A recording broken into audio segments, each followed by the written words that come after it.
मणिपुर जल रहा है और सरकार ने तो जैसे ठान लिया है कि चाहे कितने भी अत्याचार हो, चाहे कुछ भी हो, हम नहीं बोलेंगे। और जो आवाज उठाते हैं, सरकार से सवाल पूछते हैं, उनकी आवाज नहीं सुनी जाती, उनको दबाया जाता है, उनको सस्पेंड किया जाता है। क्या इसी को हम डेमोक्रेसी कहते हैं? क्या मणिपुर के नाम पर देश और विदेश की ताकतें भारत को बदनाम करने की कोशिश कर रही हैं? Students across Tamil Nadu are protesting against the Manipur atrocity. In fact, we are in Ekram Arts College over here, where students are protesting inside the campus and they are demanding justice. In fact, बीते दिनों देश में मणिपुर में महिलाओं से दरिंदगी का मामला सुर्खियों में रहा। मणिपुर की जो घटना सामने आई है, किसी भी सभ्य समाज के लिए ये शर्मसार करने वाली घटना है। अभी तक मणिपुर के मुख्यमंत्री, मणिपुर के कैबिनेट मिनिस्टर्स, मणिपुर के जो सरकारी ऑफिशियल्स हैं, वो तक उन लड़कियों से और उनके परिवारों से नहीं मिले हैं। देखिए, देश के प्रधानमंत्री सदन में आके मणिपुर की हिंसा पे जवाब क्यों नहीं दे रहे हैं? इनको देश के दर्द से कुछ फर्क नहीं पड़ता, दुख से कोई फर्क नहीं पड़ता, इनको सिर्फ सत्ता चाहिए।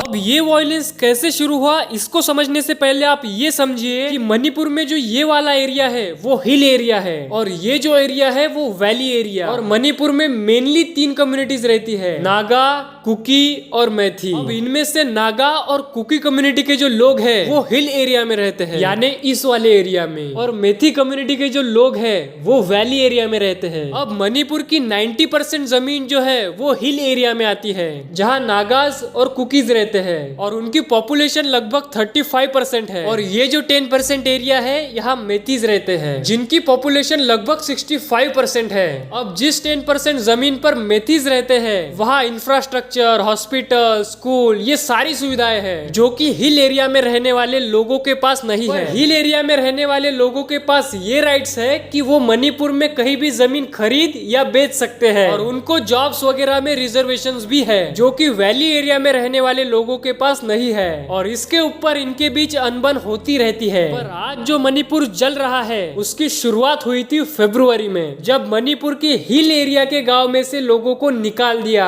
जहां सरकार का कहना था कि जंगल को प्रोटेक्ट करने के लिए इन गांव वालों को निकालना पड़ा। और सरकार का ये भी कहना था कि ये गांव वाले ड्रग्स भी उगा रहे हैं। पर कहा जाता है कि सरकार के पास एविडेंस नहीं था ये प्रूफ करने के लिए कि गांव वाले ड्रग्स उगा रहे हैं। और गांव वाले लोगों ने कहा कि बिना कोई वार्निंग दिए ही हमें घरों से बाहर निकाल दिया गया। इसीलिए मार्च में नागा और कुकी कम्युनिटी के लोगों ने पीसफुल प्रोटेस्ट शुरू कर दिया। पर मणिपुर सरकार ने कहा ये प्रोटेस्ट अनकॉन्स्टिट्यूशनल है और गांव वाले लोग अपनी जमीन को ड्रग बिजनेस के लिए यूज कर रहे हैं। अब इस बीच मणिपुर के सीएम एन बीरेन सिंह एक जिम का इनॉग्रेशन करने गए, जहां प्रोटेस्टर्स ने जाकर कुर्सियां फेंक दी और जिम को भी तोड़ दिया। और प्रोटेस्टर्स और पुलिस के बीच हाथापाई शुरू हो गई, जिसके बाद डिस्ट्रिक्ट में कर्फ्यू लग गया और मोबाइल सर्विसेज बंद कर दी गई। और एक अफवाह फैली कि मैथी कम्युनिटी के लोगों ने नागा कुकी कम्युनिटी के एक महिला पर अटैक किया है। और जब तक पता चलता कि ये एक फेक न्यूज है, तब तक वायलेंस शुरू हो चुका था और धीरे धीरे ये पूरे स्टेट में फैल गया और इसको कंट्रोल करने के लिए आर्मी बुलाई गई। अब जुलाई में मणिपुर की एक वीडियो वायरल हो गई, जिसमें महिलाओं के साथ बड़ी बदतमीजी, बदसलूकी की जा रही है। ये बड़ी शर्मसार कर देने वाली वीडियो थी। और वीडियो वायरल होने के बाद सरकार ने कहा कि हम आरोपियों को जल्द से जल्द पकड़ेंगे, कड़ी से कड़ी सजा देंगे। जबकि ये वीडियो 4 मई की है और इसके ऊपर एफआईआर भी हो चुकी थी। तो क्या सरकार वीडियो वायरल होने की राह देख रही थी कि वीडियो वायरल होंगी तब हम कार्रवाई करेंगे? सरकार चुप क्यों थी, उनके ऊपर एक्शन क्यों नहीं लिया गया? पर जब मणिपुर के सीएम एन बीरेन सिंह इनसे सवाल किया गया तो ये कहते हैं कि ऐसे हंड्रेड्स ऑफ सिमिलर केसेस और भी है। वीडियो लीक कल ही हुआ है, वीडियो कल ही पता चला। वीडियो नहीं, आपको 18 मई की एफआईआर के बारे में कोई जानकारी नहीं थी इससे पहले? नहीं, एफआईआर तो सिमिलर एफआईआर 100 की है ना। यहाँ पे महिलाओं को नग्न करके घुमाया गया, उनके साथ दुर्व्यवहार किया गया, उनके साथ सामूहिक दुष्कर्म किया गया।